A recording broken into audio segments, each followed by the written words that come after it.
Final item of business is a members' business debate on motion 22523 in the name of Mark Griffin on life after death, supporting carers after bereavement.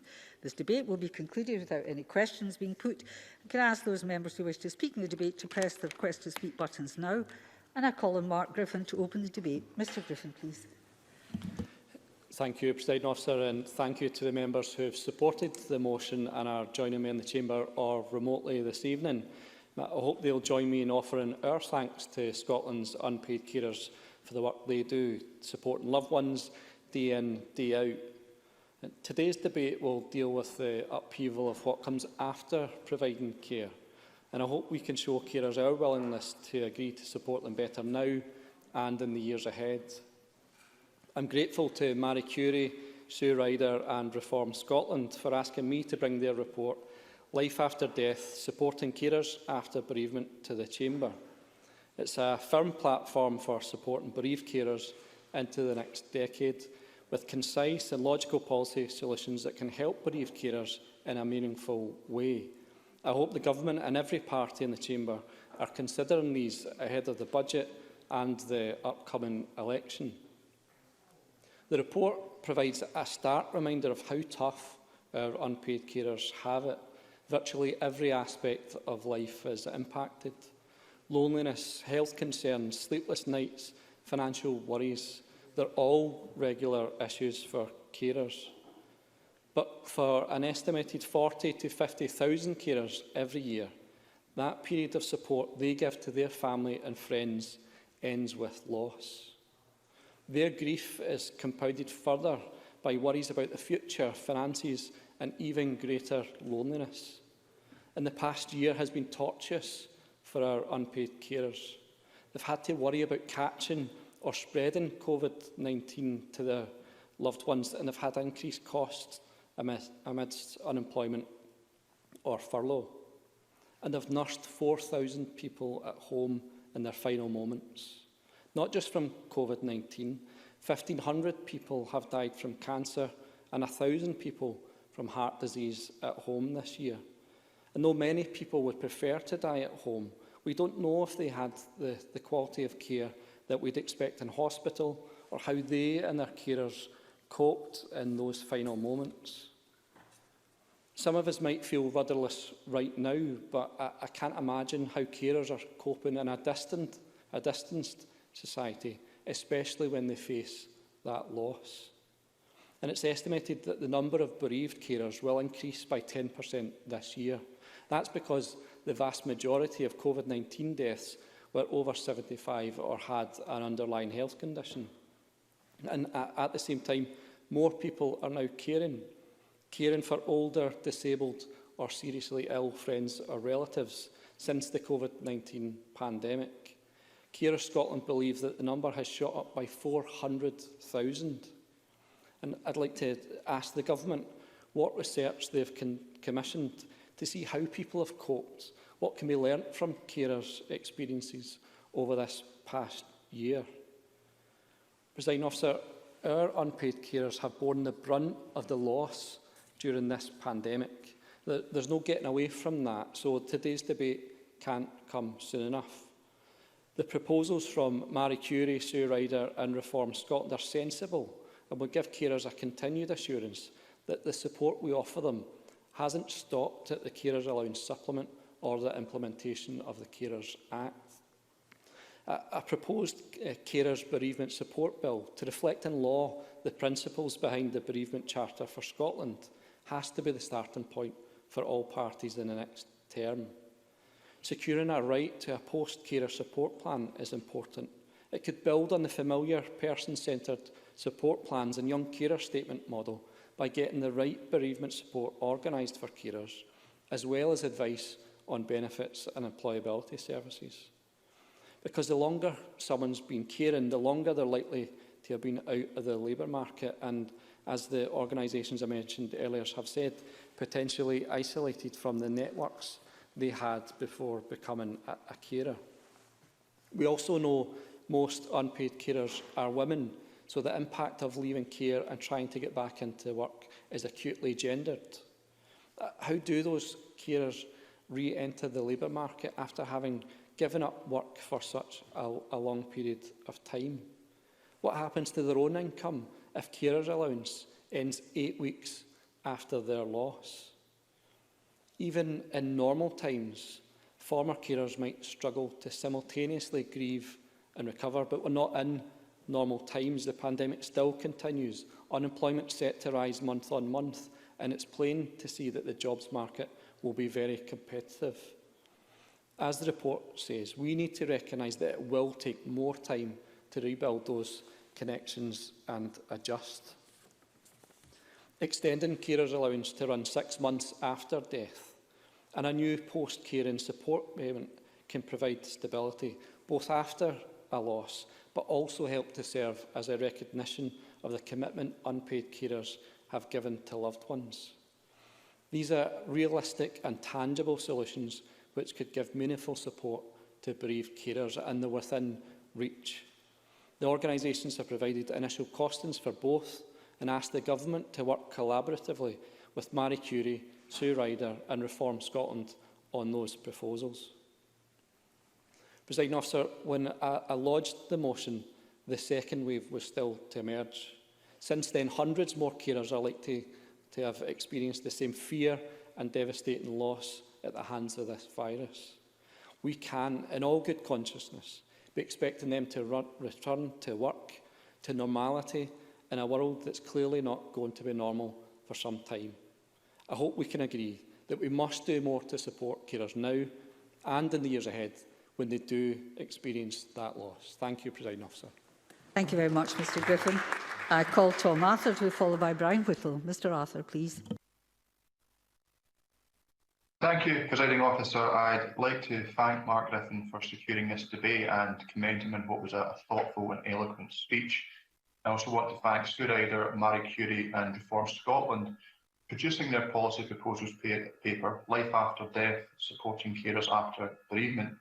And most importantly, I want to personally thank unpaid carers across my constituency in Renfrewshire South for all the support that they provide.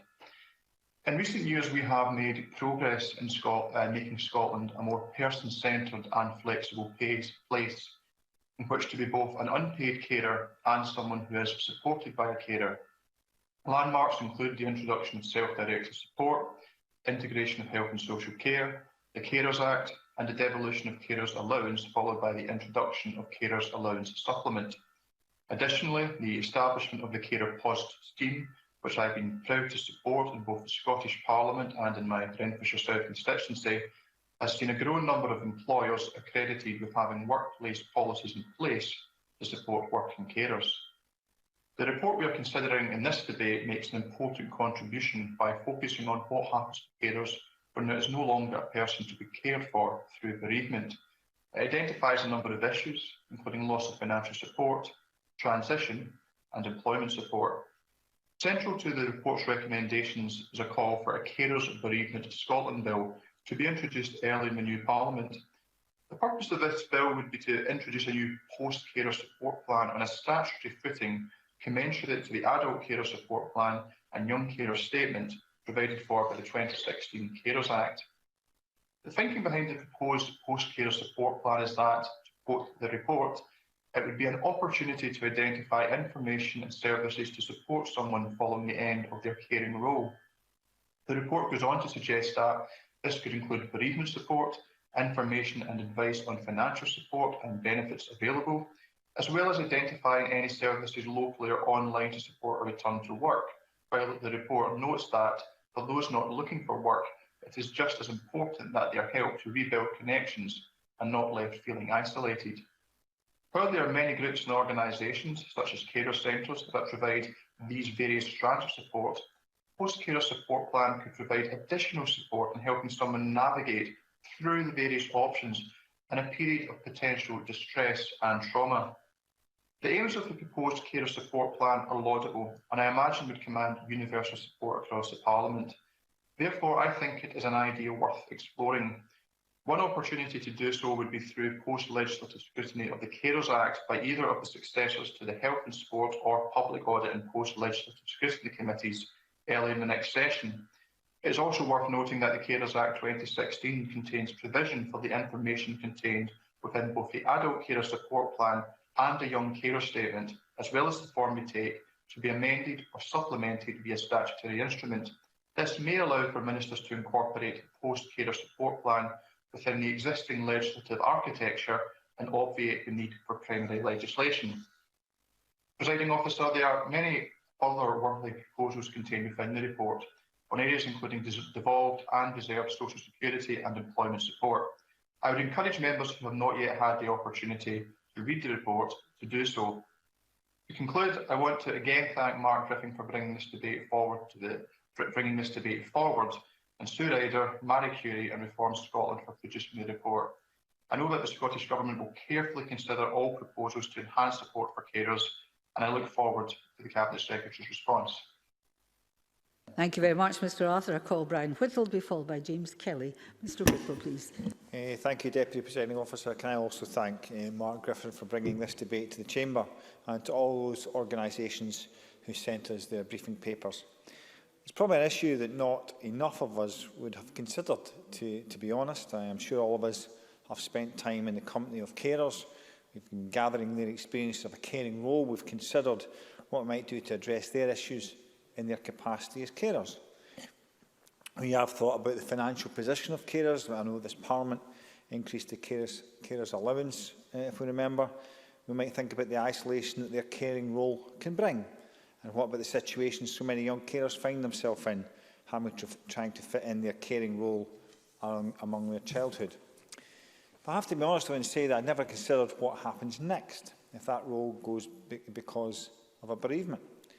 But when you consider the recent report, as Mark Griffin highlighted there, by Carers UK Scotland, that found that nearly 400,000 additional people in Scotland are now caring for an older, disabled or seriously ill relative or friend since the COVID pandemic, it seems an obvious situation that must occur too often.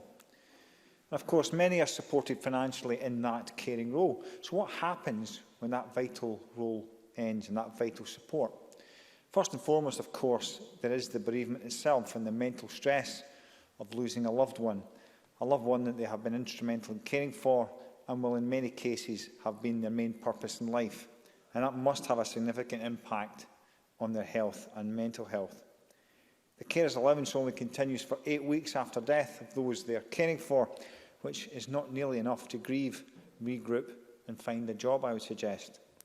It's hard enough for anyone to lose a loved one. However, it must be more likely to be difficult in these circumstances to have to try and rebuild that interaction with the community. So what we're considering today is the development of a support package specifically designed for carers who are going through this difficult process. I think that's the crux of Mark Griffin's motion.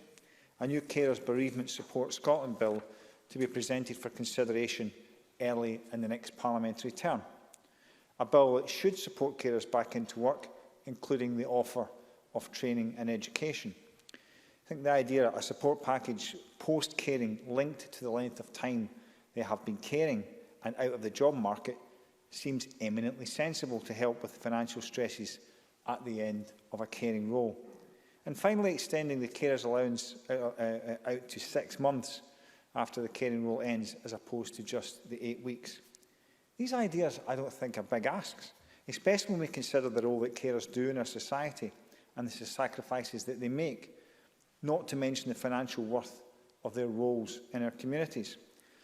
Presiding Officer, we now and again discuss topics in this chamber that are hard to imagine and difficult for us to deal with. This is one of them. However, I would once again congratulate Mark Griffin for giving us the opportunity to discuss how we support a part of our community that all too often gets forgotten. And perhaps with this debate, we can start the process of delivering solutions that are, in my view, long overdue. Deputy Presiding Officer. Thank you very much, Mr Whittle. I call James Kelly to be followed by Jeremy Balfour. Mr Kelly, please. Thank you very much, Deputy Presiding Officer. I first of all want to congratulate Mark Griffin on securing this important debate tonight, but also in highlighting some very important issues, the role of unpaid carers, and also the difficult issue with what happens to those carers when a bereavement is suffered and those they've been caring for is no longer a big part of their lives, and the impact that that then has. I think one of the things that's really sort of grown in recent years in Scotland is the role of unpaid carers. Analysis for another debate this afternoon, in fact, showed that it had gone up by nearly 400,000 to 1.1 million. So it's really, really significant. And quite often what happens is that people may have to retire early or give up work, and they devote a big part of their time for caring for a partner or a loved one. And that understandably becomes all-consuming. It really kind of takes over their life. And the issue then is that if sadly that person loses the person that they've been caring for, not only is there a massive hole in their life, which has got severe emotional and mental issues, but in order to try and get back into society and be able to not just participate but have the physical and financial support required, it is tremendously difficult. So the important thing I think about this debate is that it highlights the issue, but it also outlines, as the briefing did, a way forward in terms of addressing what can be done to support carers in the aftermath of a bereavement. The number of asks are laid out, first of all, in actual legislation, a carers bereavement support bill, and that would ensure that the rights of those carers post-bereavement is enshrined in legislation so that it's clear what they're entitled to. Many of the carers, can be younger, maybe looking after a parent, and there are difficulties getting back in to the workplace. So therefore, they ask for a training and education fund, I think is essential to give people proper training and support. And also an appropriate support payment. And I think one of the key asks that's been made in Mark's motion is extending the carers allowance. Currently, if there's a bereavement, that's only in place for 8 weeks. And was 8 weeks, although it's welcome for those 8 weeks, when you get beyond the 8 weeks, the carer still, in many cases, in no way has rebuilt their lives and rebuilt their role in the community. So they really need that extension of financial support for 6 months. And that would have make a substantial difference in the Glasgow region, the region I represent. Would help up to 15,000 people in that case. And in the Rutherglen constituency alone, over 1,558 people. So I think this has been a very worthwhile debate because it's devoted time to the important issues, supporting the role of unpaid carers and highlighted what support we can give to them when they're suffering the bereavement of the person that they've been carer for. And it sets out some significant asks, which I hope the Minister will reflect on and look to take forward following Mark Griffin's excellent motion. Thank you very much. I call Jeremy Balfour last speaker in the open debate. Mr Balfour, please. Thank you, Deputy Presiding Officer. Can I add my thanks to those of others to Mark Griffin for putting this motion down and for bringing the debate forward tonight. And can I thank also those who have prepared the report that we are discussing. We have heard from other speakers already that any loss is difficult and traumatic, and people need that period of time to be able to mourn and reflect before any possibility of moving on. That is particularly true for those who have had a caring responsibility towards the end or at the end of someone's life. In a previous life as a church minister, on a number of occasions, I took funerals of those who had died because of cancer or other terminal illness. And those that were left needed longer than perhaps others to come to terms with that, to be able to readjust their life, to be able to put back the house into a different way, to be able to do what we all take as normal things suddenly was back on their agenda. And so I think some of the recommendations within this report are very welcome, and I hope we'll get cross-party support, not only tonight, but beyond. Clearly, the extension of the amount of money somebody gets from 3 months to 6 months is, I think, very sensible and very welcome. But perhaps for me, the great concentration needs to be on the support that the individual needs to get back into employment. Often individuals will have been away from employment for years and things will have moved on. Technology will have moved on.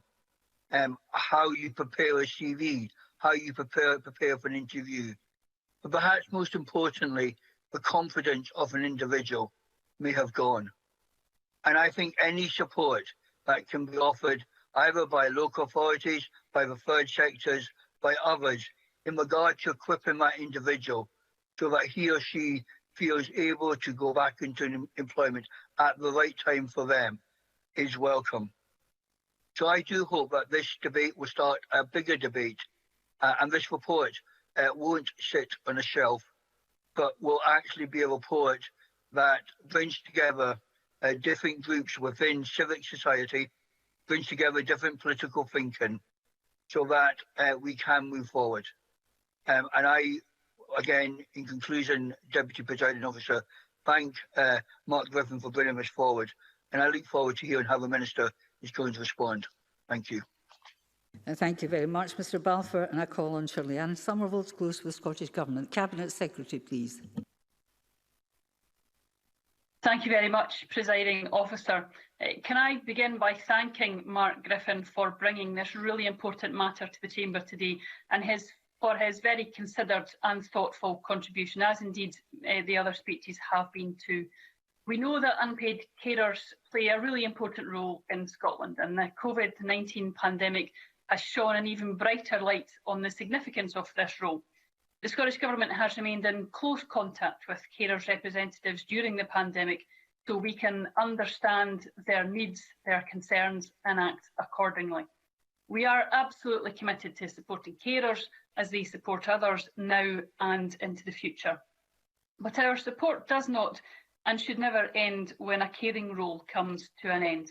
And this is especially true when this comes as the result of the death of a cared for person.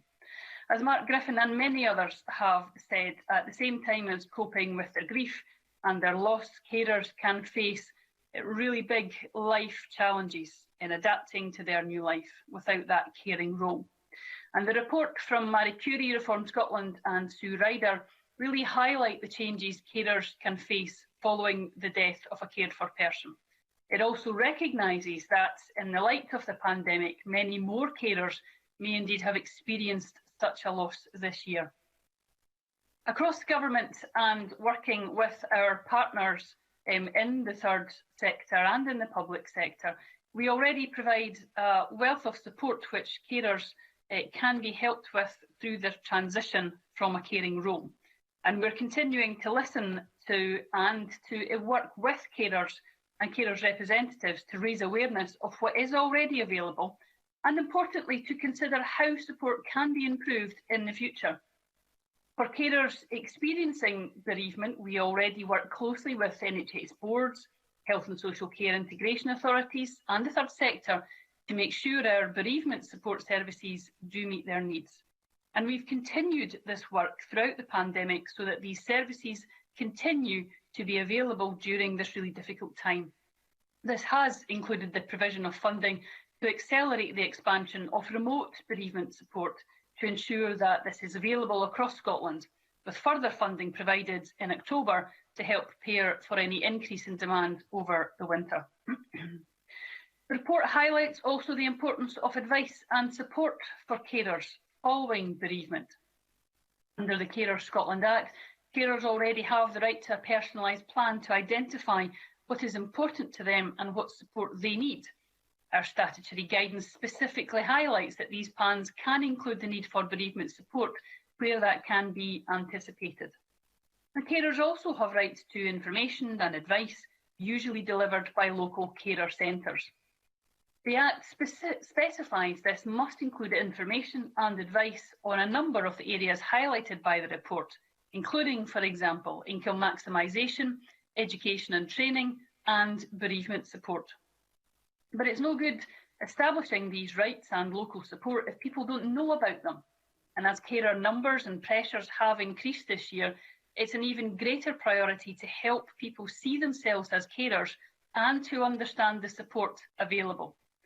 That is why just last week we launched a national carers marketing campaign to help more people recognise themselves as carers and to know the support that is there for them.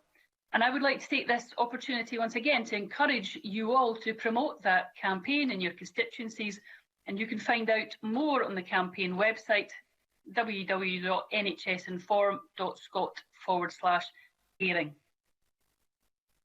We've also heard today about the challenges that many carers will face in seeking to return to work, particularly when they may have been out of the labour market for some time.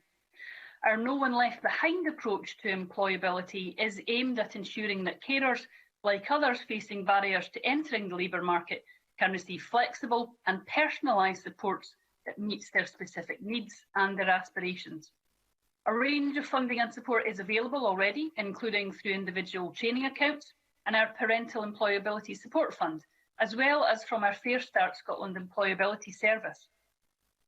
We also recognise, and as have contributors today, that the majority of Scotland's unpaid carers are women, and our Women's Returners programme launched last month and will fund projects to support women back into work after a break in their careers. The report also highlights the financial impact on carers of the loss of a cared for person when a caring role comes to an end.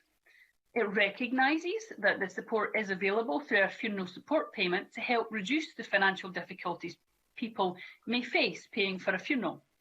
And we have significantly increased eligibility for this support compared to the UK government payment it replaces, allowing us to help around 40% more people who then would have previously received nothing.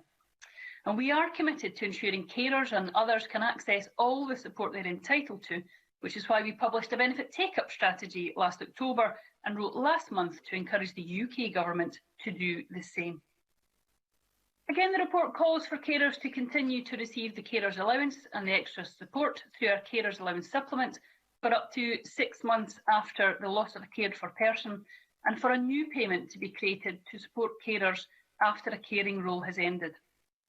I know from working with and listening to carers and the organisations who support them that support at the end of a caring role, particularly following the death of a cared for person, is one of the areas that they would like to see real change on in the future. Building on what we have learned from these conversations and a range of research, we will be consulting early next year on the aims for our replacement benefit for carers allowance, Scottish Carers Assistance, to ensure that it better meets the needs of carers and has stronger links with wider support. As we continue with those conversations around our replacement, we appreciate the input from Marie Curie, Sue Ryder and Form Scotland through this report, and I really would very much welcome their continued contribution to these conversations as we go forward. Presiding Officer, the report and the debate today have rightly highlighted once again carer stories and experiences at the end of caring roles. Making sure that carers are heard and their views and needs shape our work is absolutely integral to our approach to supporting carers, one we have maintained throughout the pandemic and which I guarantee will continue into the future. I appreciate and look forward to the continued input from the organisations behind this report as we develop our replacement for carers allowance. And I welcome also the contributions from members across the chamber as we move forward to seeing how we can support our carers better in the future. But finally, I'd like to echo the thanks that many contributors have made today to Scotland's carers for all they do in these exceptionally difficult times, as always, providing vital support to friends and family with terminal illness and at the end of their lives. Thank you, Presiding Officer. Thank you very much. That concludes the debate, and I close this meeting of Parliament.